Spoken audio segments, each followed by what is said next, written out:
Now, the very first story, some documents intercepted by Joy News have revealed how the Public Utilities Regulatory Commission spent over 120,000 cedis on 350 hampers for the office of the President as well as parliamentarians in clear violation of the Financial Administration Regulation. An amount of 25,000 cedis was also spent on end-of-year media activities and protocol for 30 journalists. In a series of Joy News exposés, investigative journalist Kwete Nate reports how suspicious receipts were issued for items included in the hampers. His report is read to you. In an internal memo sent to the Executive Secretary Samuel Sapon, dated 10th December 2012, Director of PR and External Affairs Nanaya Jantua requested an amount of 99,663 cedis, which was to be spent on 300 hampers. But the Public Relations Officer overshot its budget for the purchase of those hampers. Documents cited by Joy News, dated 21st of November 2013, revealed the Commission spent over 28,000 more on the hampers. The statement reads, "I would be grateful if an amount of 28,273 cedis is refunded to me. This represents expenses made for the 2012 hampers in excess of the budget." In that memo sent to the Executive Secretary by Ms. Jantua, the additional money was to enable the PR unit to meet unexpected needs of commissioners, new parliamentarians, and the office of the President. But these items were bought from a non-VAT registered entity in violation of the Financial Administrative Regulation. In a response to the observations by the external auditors, the PRC said not all the items that were contained in the hampers could be supplied by VAT-registered entities. The statement reads, "For instance, the kente cloth could not be purchased from a VAT-registered shop. The specific drinks in question, purchased from Misuna Enterprise, enabled the Commission take advantage of their drastically low prices compared to high prices in VAT-registered shops." The specific drinks in question, purchased from Misuna Enterprise, enabled the Commission take advantage of their drastically low prices compared to high prices in VAT-registered shops. An amount of 25,000 cedis was also spent on end-of-year media activities and protocol for 30 journalists from state and private media organizations. Some staff, however, wants the matter investigated thoroughly. The hampers issue, I think, happened when, the former President Mills even mentioned that we should stop hampers. But yet PURC did that, and an amount of almost 100,000 was used on hampers. There are a lot of issues that are surrounding it, and like I said, we have to call for an investigation into that. One thing is clear: the financial laws have been breached, but sanctions are yet to be applied.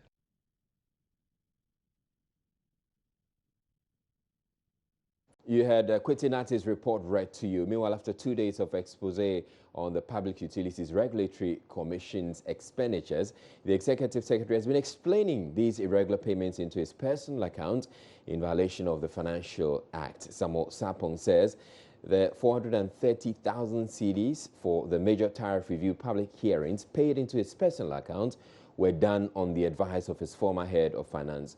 Though we don't have his voice, we have quotes from him answering in an exclusive interview with investigative journalist Kwete Nate, who joins me via phone with details. Hello, Kwete. Hello, Israel. All right, so how did Mr. Sapon direct the accountant to pay the money into his account?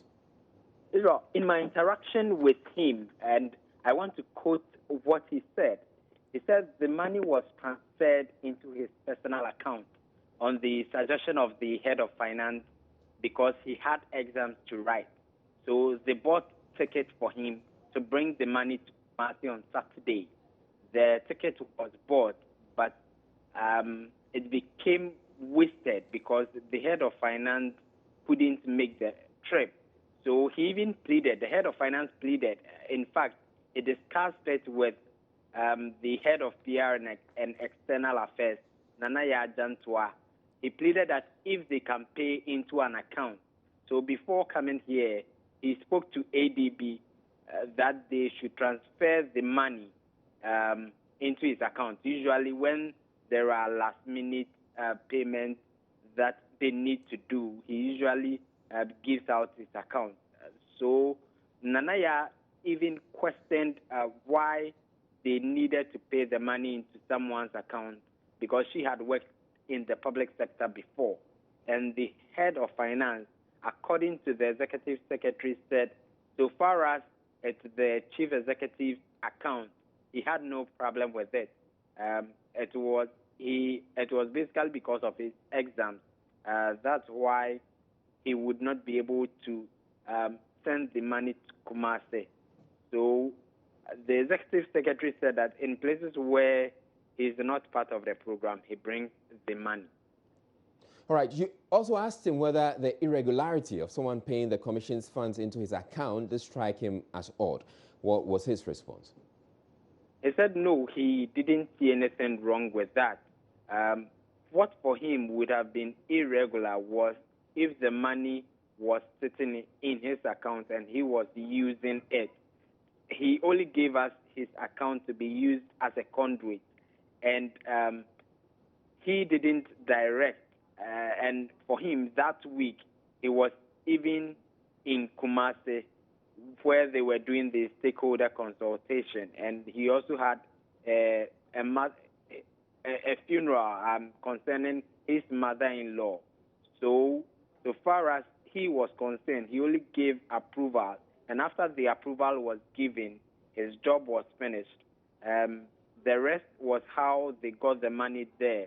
So usually the process, he told me the process they usually go through before they give money out. So you receive a request for a total amount for activities to perform, and then a director signs, and then approval is given before the money is cashed out. Right, so as far as he's concerned, the due process was followed. Yes, he says that everything was transparently done. All right. Did he explain why the head of finance was sidelined? Because the head of finance has been making that complaint.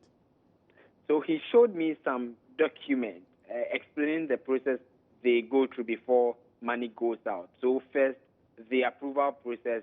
Before the money is given out, you have to go through a payment voucher. Someone has to enter it into the system. Then someone has to review it at the senior level.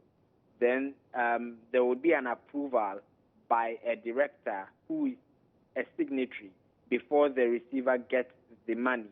But the head of finance is a central figure in the whole picture. So he is in Accra. Then the monies are expended. Then the accountant brings him the receipt, and then they reconcile it. Is he suggesting that the head of finance wasn't sidelined?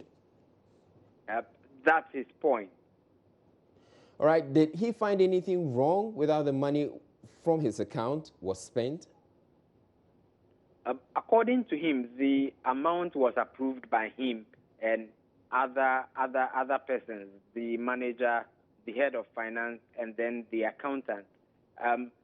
For him, the money was properly accounted for, so he showed me receipt to the effect on how the monies were spent. And let me quote him. He said, "The money we use, it's a budget or an accountable interest, because you don't know how many people would attend the program. We invite the people, and then they come. You don't know how many people would come. So we use projections. So you come back and you account for it."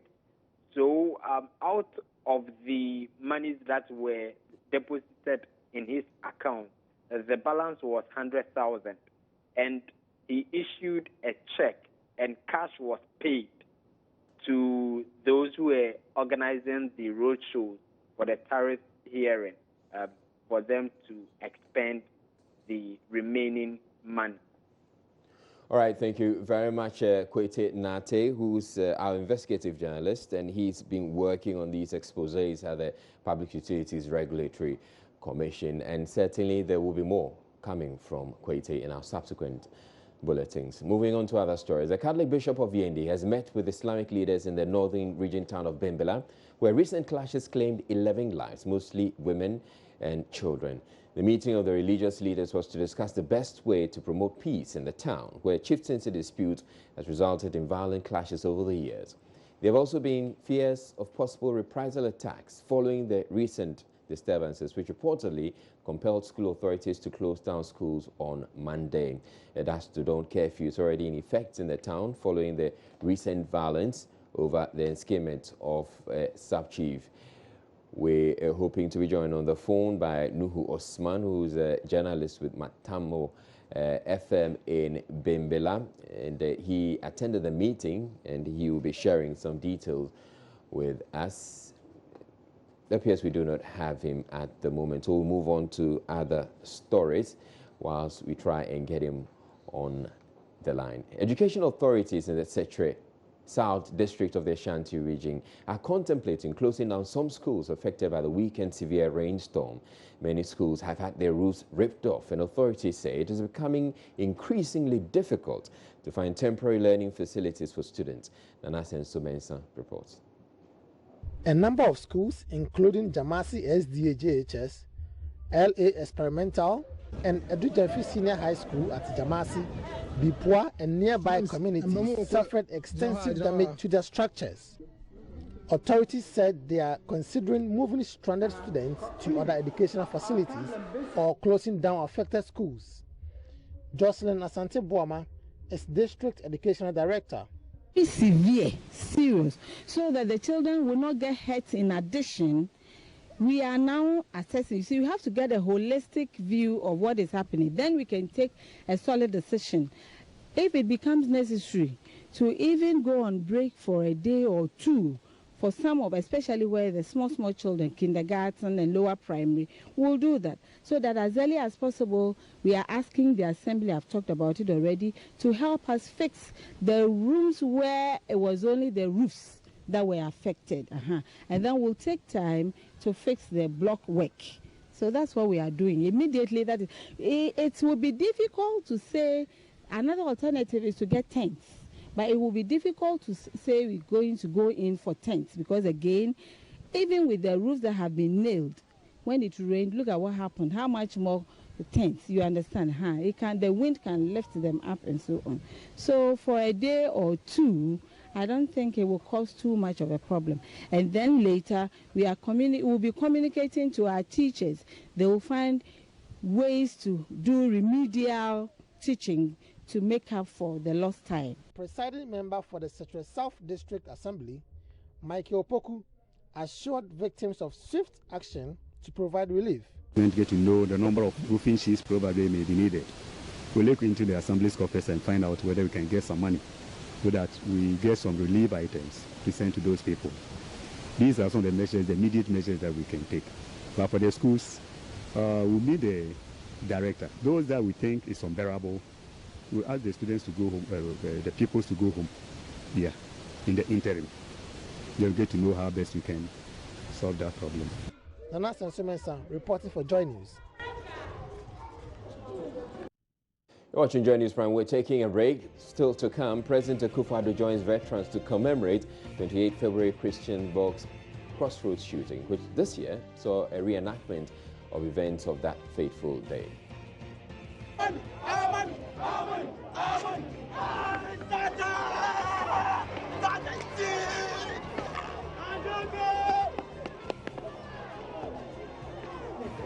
Have all that and more coming up in the bulletin station.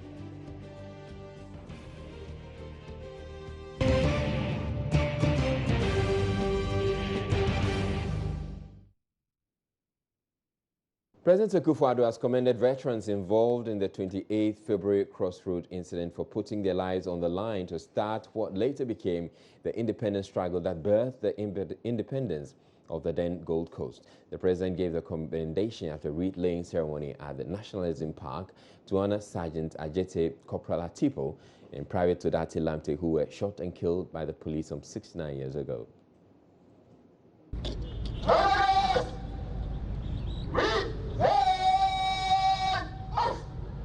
On 28 February 1948, 3 of Ghana's heroes were shot and killed after a protest march by an armed ex-serviceman, which was broken up by police. The killing of the 3 Sergeant Tajete, Corporal Atipo, and Private Odati Lamte is considered by many as the singular move that marked the beginning of the process of independence for then Gold Coast. 69 years on, Ghana continues to commemorate the day in honor of the fallen heroes. In attendance were President Akufo-Addo, parliamentarians, and other ministers of state. There was a brief reading of the modified version of the incident. They thought the British government, which then ruled the Gold Coast, will, in appreciation of the sacrifices that had been made, pay gratuities in the right proportion to those sacrifices. In addition to this, several appeals were made by the soldiers to the authorities, fell on deaf ears. That was followed by the wreath laying, which was started by President Akufo-Addo. He laid the wreath on behalf of government and the people of Ghana. This year's commemoration saw the reenactment of the controversial Crossroad incident at the exact spot where the incident took place some 69 years ago. We want our money. Our money! Our money! Our money! Our money! Our money!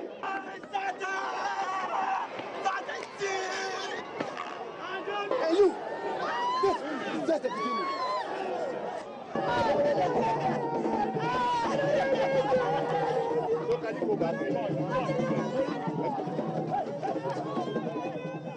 Some spectators spoke to Joy News after the commemoration. I think there are different parts, and all are special. One part that impressed me very much is the actual coming of the veterans and the last call, which they don't respond to. I think that was really touching for everyone who was present.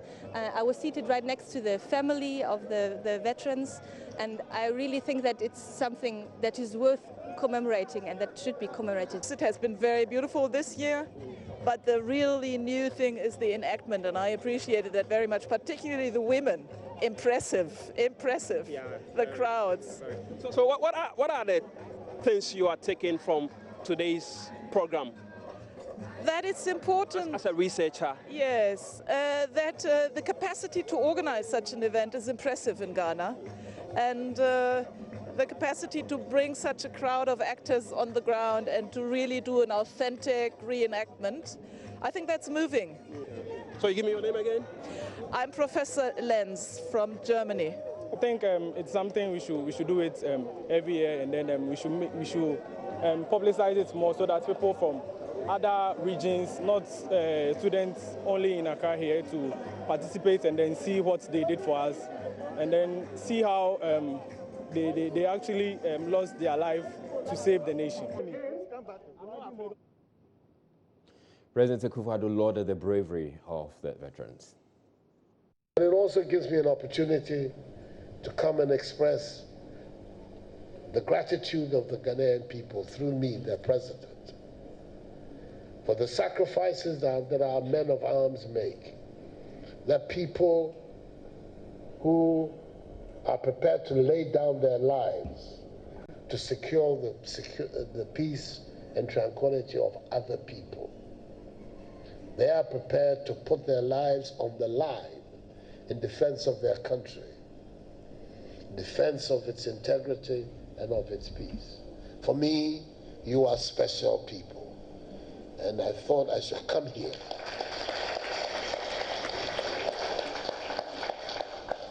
and express to you the gratitude of our nation for the difficult work that you do. And the difficult work even without too much money from the Ghanaian state to support you, but you continue to do the work. So the veterans, as well as the current and active soldiers and men of arms, you know that the Ghanaian people are solid in their support of you. And all I can say on their behalf is, Aiko.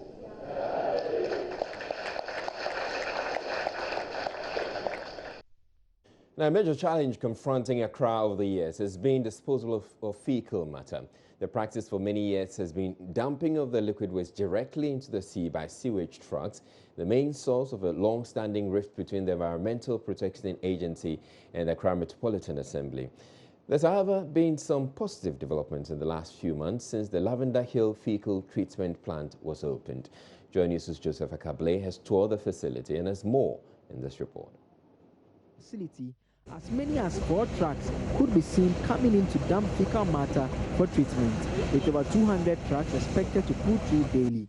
Commissioned in November 2016, the plant receives waste from vehicles treated to acceptable EPA levels before it is disposed into the sea. The plant has a storage facility that can receive waste for as many as 3 days in the event the plant is down. Engineer Florence Kobo is the general manager of the facility. The highest we have received so far is about 232. In a single day? In a single day. The capacity of the plant is about 2,000 meter cubed per day. And if you translate that to trucks, it's about over 200. Because each truck is roughly 10, most of the trucks 10 cubic. But there are some that are 5, 7. So about the 2,000 will translate to about 250 trucks in a day. That's the capacity of the plant. Reducing the level of toxic dumping into the sea is not the only goal.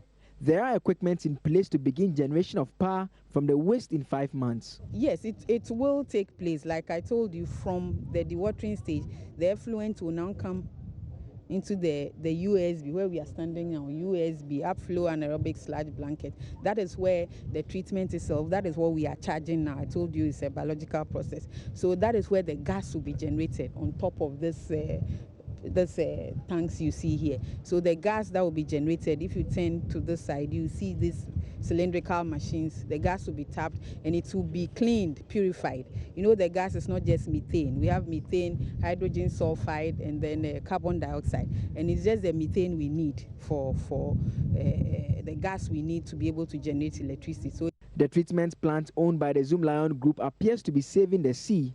The hope of many is that this positive development has come to stay. The Media Foundation for West Africa says it's time the broadcasting bill was updated and put before Parliament to be passed into law. The organization believes the eventual passage of this bill would go a long way to halt the deterioration of standards in the media.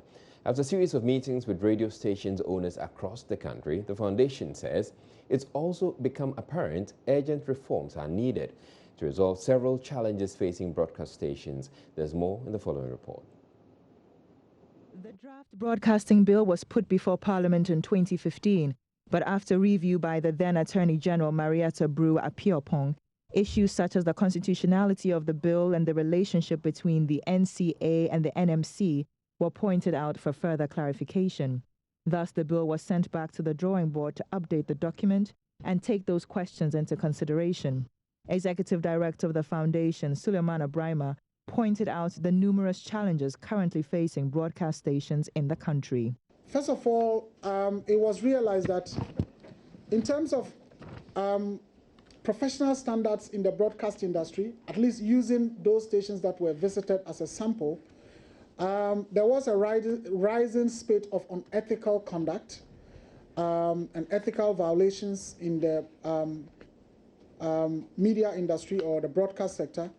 There was also the challenge of weak capacity in radio management skills among a considerable number of the stations that were visited. And here we're talking about specifically management skills.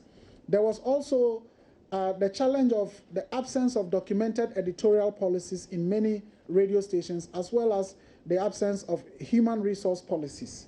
So I think that dovetails into the whole issue about remuneration, welfare of staff, and so on and so forth. There was also the absence of business plans among several radio stations that were visited, and then also the absence of program development plans. Former Executive Director Professor Kwame Karikari says the Akufo-Addo-led government should spearhead activities to ensure the broadcast bill be updated to take into account new developments. Without a broadcasting law in this country, many of the things we have raised here may never be resolved for the industry. And who must do that?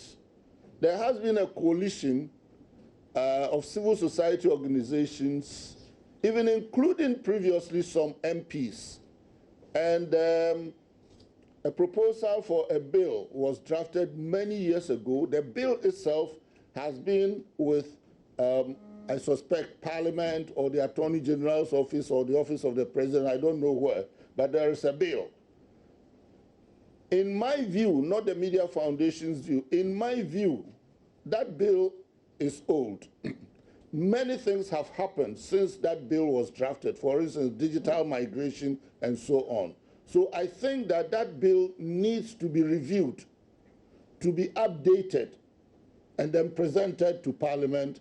And I believe very strongly, and I think on this point, the eminent persons collectively believe very strongly that the Akufo-Addo government must pass the broadcasting law within the 4-year period that they are serving now. The study was conducted in 4 regions of Ghana in collaboration with the Embassy of France and Star Ghana.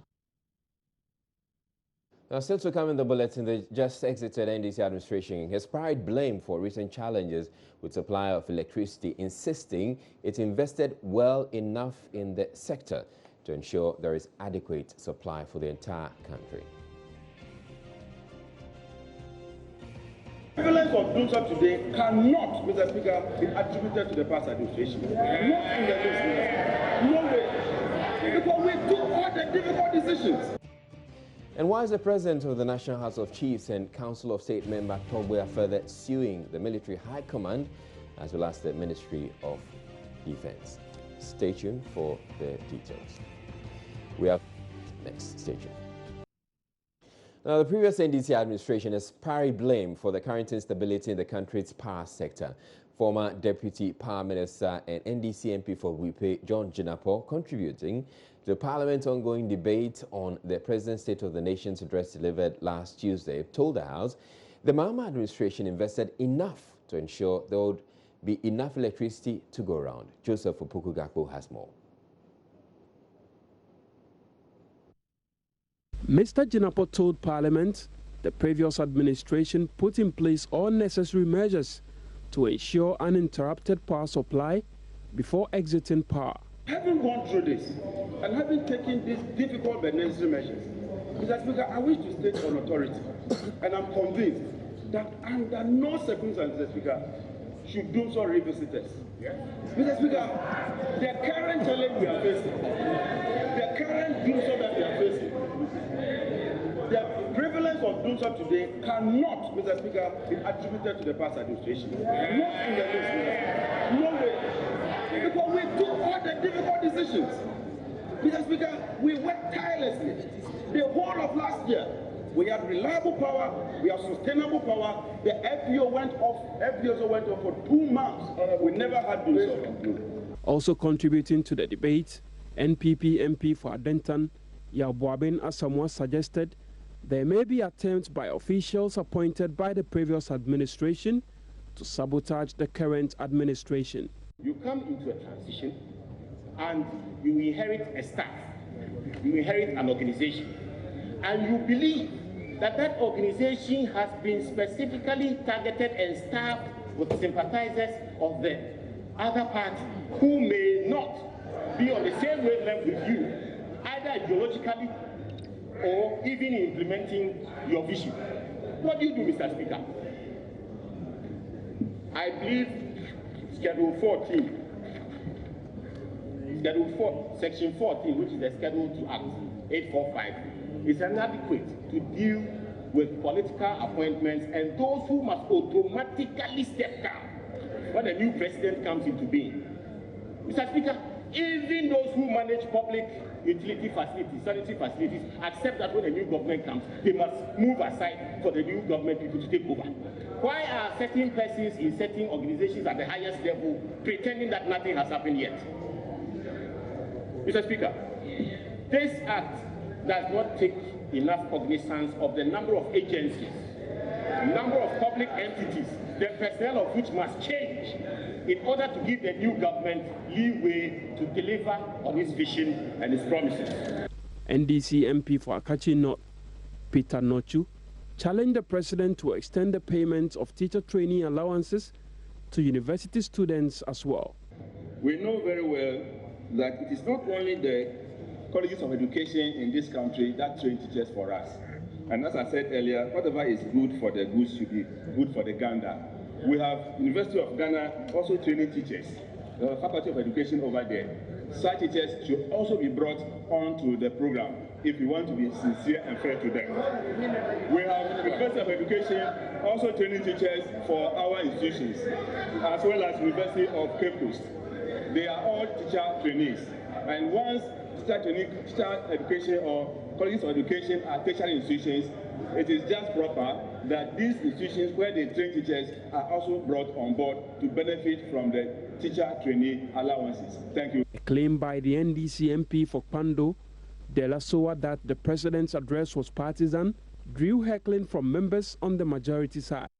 My constituents have conveyed to me, have asked me to convey some sentiments to the president. I've received a number of calls, text messages and WhatsApp messages that campaign is over. The president is president not only over MPP, but president over everybody. And therefore, the advice is that his future addresses should be less partisan. He made an unnecessary comment to mock the NDC supporters, saying they have a problem with facts. He continues, and I read, I am working now in government. Mr. Jinapo has meanwhile blamed the latest outages on the current government's dismissal of key management officials in the current administration. Certainly, the fact speaks for itself. We've increased generation capacity to more than 4,000 megawatts as against a peak demand of about 2,000. Even if you derate it and you take available and dependable capacity into consideration, our generation far outweighs our supply, so generation cannot be a problem. The other issue would have been finance. The institution of the energy sector levy, the reforms we undertook, and all the projects and programs that we implemented clearly indicates that we were on track to dealing with the problem. You do recall that last year? You didn't deal with it fully, which is the argument that the Power Ministry currently is making, that the Dumso did not go after all. The challenges in the power sector can never be over in any day because new problems keep coming and you keep solving them. The most important thing is that you ought to be proactive. How come that last year, the whole of last year, we were able to supply dependable, sustainable power, and this year we were unable to do that? If it was not solved, how can we be able to provide adequate supply of power? Even when the FPSO went off for close to 2 months, we did not shed load. And this is a fact. We bequeathed to the MPP a resilient, robust, strong energy sector with a very, very good foundation. Yes, we considered there was a debt, but we took steps to deal with the debt. We had a two-pronged approach, dealing with legacy debt and also taking steps to prevent further accumulation of the debt. And so there is no excuse, absolutely no excuse, for us to go back into doing so. I'll come back to the issue of the debt, but this current government has been in power for just 2 months. Obviously, they couldn't have done anything magical to ensure the lights stay on. All other things, because if you had really fixed the problem, as you create the impression that they did not have to do anything magical. They did not have to do anything. They just needed to follow the good programs, the roadmap that we had put in place. As I speak to you, the chief executive of the VRA has been fired. The chief executive of ECG has been fired. All they needed to do was to take their time, talk to these chief executives who have brought us this far, so that you can have a continuation. Governance is a continuum. And so I don't think that they needed to do anything extraordinary. We laid a solid foundation. We laid a good trajectory. The energy sector levy was working.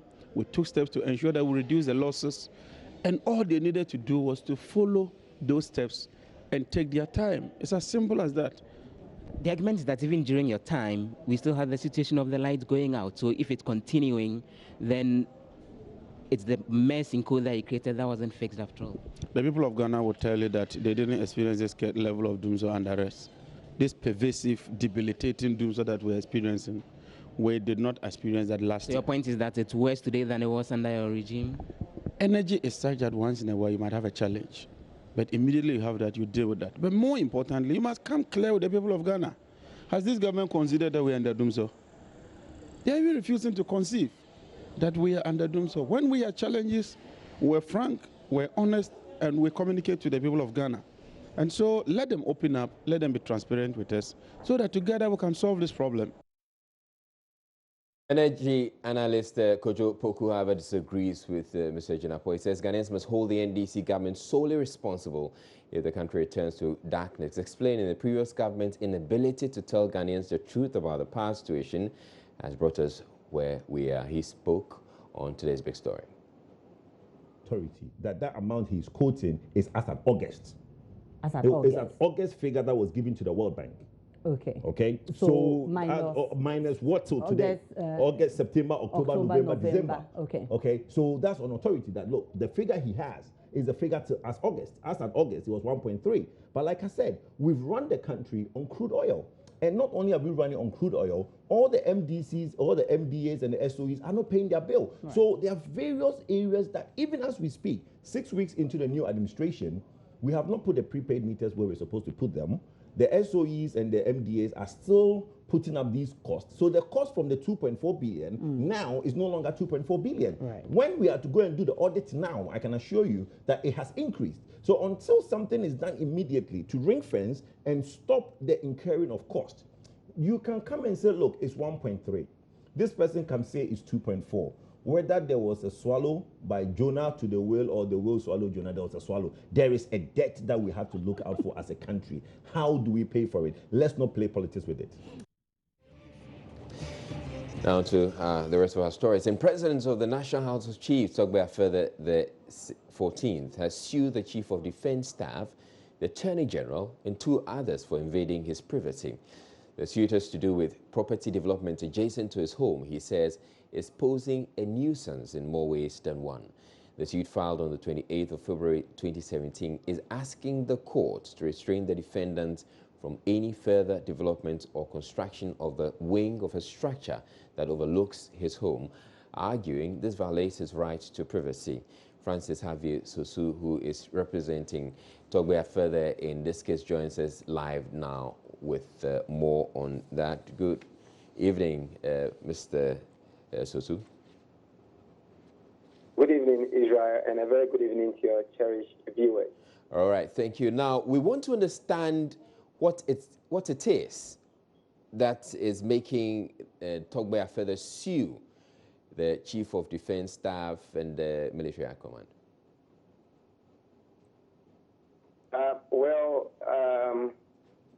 As you can see by the writ, Togbe Afede is complaining about the new structure that is directly overlooking his private building. And when you look at how the structure is, if nothing is done about it, you would realize that the wing that directly overlooks his house can breach. And in fact, as it is now, it breaches his right to privacy, because whatever is happening in his house can be seen from that wing. Anybody can take pictures from that wing. In fact, security-wise, it's not even advisable, for him as a man of his status and for what he is known for. Clearly, you would realize that the building as it is now violates his right to privacy. And that is why he is seeking a declaration to that effect, and for an order for the removal of the wing that violates his right to privacy. All right, so we want to understand, we actually have photos of the structure on screen now. So I want to understand, what we see is just a structure, but I'm not sure how this, is it sort of jutting into his residence or his property? You would realize that there is one particular wing of the property that actually protrudes towards his house. And that goes very close, very, very close to the house, such that if anyone were on any of the floors of that house, you can directly see whatever is happening in Togbe Afede's house. Okay. And clearly, yes. But it's not the case that it goes over the wall or the boundary of Togbe Afede's house? It doesn't. No, it doesn't go over the boundary. Okay. It doesn't go over the boundary. But it is so close that anyone on any of the floors of that building can have a direct and uninhibited access to whatever happens, at the premises of Togbe Afede. Okay. And that violates his right to privacy under Article 18 of the Constitution. Well, I can imagine that these whoever's developing that property would have obtained a permit from the appropriate authorities. And so if there's an issue, you probably should be taking it up with the authorities. Well, I believe that the issue would not only be with the authority, but it would also be with the one who has gone to obtain the permit, because it is a notorious fact that people go for permits and still sometimes violate the content of those permits. It is also a notorious fact that people even get permits to build, at proximities, which actually violate, the dictates of building regulations. People go for permits and build at unapproved, locations. So yes, permit is an issue, but as if you can look at the content of our rate, what we are raising and the alarm we are raising is that Togbe Afede has a right to privacy. All right. Whatever he does in the confines of his house should not be a public knowledge as a result of an adjoining property. And that is what he is raising at this point. If the authorities, the CDS, together with the Attorney General, Minister of Defense, are of the view that they would have a right to do so under our laws, I believe that when they come to court, the court will rightly deal with the issue. And I must place on record that, Togbe Afede did not just get up to go to court. He has had several meetings with the CDS, even the current CDS, and there has been a letter from the military apologizing for the infraction because they realized that where the building was directly, violating, his privacy. So did they agree? Did they promise to pull down the property? No, they promised in the letter that they were going to raise a screen that would make it impossible for anybody in that side of the property to have direct view of his house. But that screen, arrangements were made for us to have a look at, the drawings of how the screens were going to be like and all that. Yes. We never had any feedback from them, and suddenly we realized that the building was being built with some speed. And that was the reason why we had to resort to court, at least for an order to restrain them, pending the determination of the matter on its merit. Mr. Sosu, from what I gather from all that you've told us, I get the understanding that Togbe Afede is offended by the fact that they're building a high-rise or a mini high-rise next to his property, because this could have happened anywhere. Well, in fact, it could have happened anywhere, and wherever it happens, anybody aggrieved would have a right to go to court, for remedies. It's just the case that most often than not, these things happen and we take them for granted. Togbe Afede, beyond the fact that he is a Ghanaian citizen whose rights are guaranteed under Article 12 of the Constitution, he happens to be a member of Council of State. He is, the president of the National House of Chiefs. He is the paramount chief of the Assembly State. So clearly, he has some public nature and public character around him, such that you don't want to have buildings that can easily violate, that right to privacy. Somebody can be in that house and take pictures of whatever happening in there. People can be in that house, and we are not saying that there are assassins in Ghana, but you can't rule away, the fact that anybody in that building could even harm somebody there because you have a direct and uninhibited, access to the premises. So clearly, yes, it could have happened anywhere. Yeah. But unfortunately, it happened at a place where a citizen of Ghana is complaining of the breach of his right to privacy. Interestingly, one building that we can use as a perfect example for this is the current residence, or the residence that's been put up for the vice president. There's a high rise right next to it, and you can actually take all manner of pictures from that high rise. It probably means that high rise probably should be pulled down or something. Well, not exactly. I mean, we are talking about the vice president's house, which is now going to be built. So that is a choice they are making. They have made a choice for that location. If it is the case that the vice president's house is there before a high-rise building is coming up over there, the vice president will have every right under the law to complain of a breach of his right to privacy. Because when the high-rise building has the potential of violating his right to privacy, wherever he goes, if, for example, he walks out, semi-naked or whatever, anybody around can just see and take pictures, clearly that would be a serious breach and infraction. And I would not advise that you would have, because even it has very serious security implications to have a vice president's house near to a high-rise building, which is a private property. I mean, can you imagine the security implications? But maybe I hope that those who are advising it, have taken into consideration all those security implications before allowing the building near to a high-rise building. All right. Thank you very much, Lawyer Francis Javier Sosu. But the thought of the nudity of Togbe Afede actually got me there. I didn't expect that to come up in the conversation. But thank you for making time, and we wish you all the best.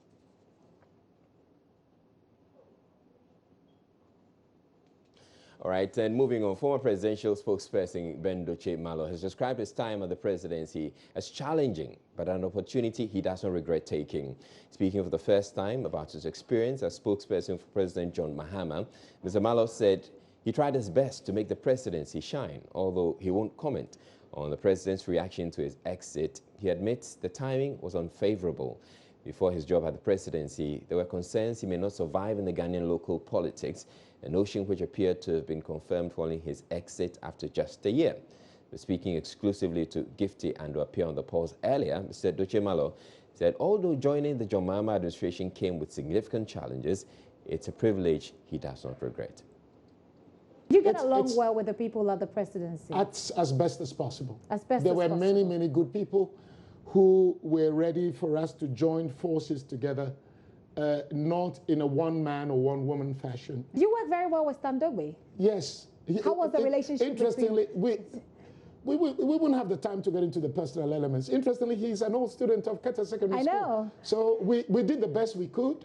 But there were rumors that you weren't really, the two of you weren't really getting along, because he was also doing a bit of communication. That is a rumor. That is a rumor. Yeah. Okay. The role that the president wanted me to play, I did my best to play that role. It was a fantastic experience. I learned a lot. I wish I could have done more. And maybe if I can, there will be opportunities to use that experience for the good of others, to help others. What was the one thing that you wanted to do that you couldn't do at the time that you worked there at the presidency? Wow, what a question. To make the presidency and the way we were handling communication as good as what you will see in the White House or in Downing Street. You couldn't get that done? It's not, couldn't get it done. There were things to be done, and you need time, and you need people. And so it required a bit more time and other factors to be in place. But we tried. We did a whole lot of work. We applied our efforts. Was the president sad that you were leaving when you left? Let's say it wasn't the best for me to be leaving at the time that I had to go back to the UN, because I was also offered a new position. And you wanted him to succeed.